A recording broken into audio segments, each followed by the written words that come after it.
Hello नाज़रीन, आप देख रहे हैं ड्रामा सीरियल हसरत। अगर आपको हमारी ये वीडियो अच्छी लगे इसको लाइक करें और हमारे चैनल पाकिस्तान ड्रामा को सब्सक्राइब करें।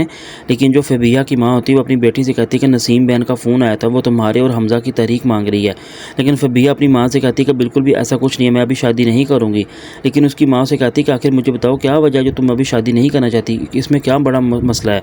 लेकिन हमज़ा इस बात को लेकर परेशान होता है कि आखिर इसकी क्या वजह जिस वजह से फबिहा अभी शादी से इनकार कर रही है। लेकिन मैं उसे बहुत ज़्यादा प्यार करता हूँ, लेकिन मैं अभी उसे शादी करना चाहता हूँ।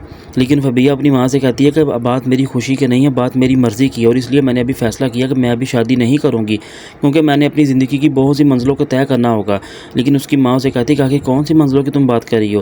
लेकिन जो फबिहा की बड़ी बहन होती है उसे कहती है कि मुझे लगता है कि तुम तो हमज़ा से प्यार ही नहीं करती, इतने घर का अच्छा रिश्ता है और तुम इस रिश्ते को क्यों ठुकरा रही हो।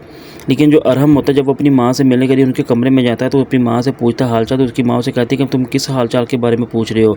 लेकिन अरहम की ये बातें सुनता है तो बड़ा गुस्से में आ जाता है, अपनी माँ से पूछता है कि क्या हुआ, आप मुझे बताए तो सही, अगर क्या बड़ा मसला है। लेकिन अरहम की माँ उसे बताती है कि ना तो मैंने सुबह से इंसुलिन लगाई है और ना ही मैंने अभी नाश्ता किया है। लेकिन अरहम जब अपनी माँ की ये बात सुनकर बड़ा परेशान होता है तो फौरी तौर पर सनाया उनके लिए नाश्ता लेकर आती है। तो सनाया अरहम की माँ से कहती है कि अम्मी, मुझे ऐसा लगता है कि आपकी सोच ने आपको महदूद कर दिया और आप ये सोचती हैं कि जैसे अरहम को मैंने आपसे छीन लिया। बिल्कुल ऐसा कुछ नहीं है, आप हमारे लिए सबसे अजीज़ है और आप हमारे लिए बहुत ही अहम है। मैं अरहम को आपसे कैसे छीन सकती हूँ, बल्कि वो आपका बेटा है। लेकिन आप ये बातें क्यों सोचती हैं, मुझे ये बताएं।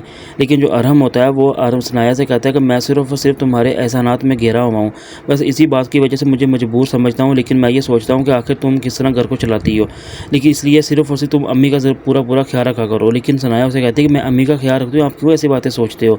लेकिन अरहम सनाया से कहता है कि मैं ये सोचता हूँ कि तुम ये कहती हो कि मैं तुम कमाती हो, घर को देखती हो, अम्मी को वगैरह की देखभाल करती हो या मेरी ज़रूरियत को पूरी करती हो। लेकिन सनाया अरहम से कहती है कि मैंने इस बारे में कभी सोचा ही नहीं हो, यहाँ ही मैंने ऐसी बातें अपने कभी दिल पर लेकर आई हूँ।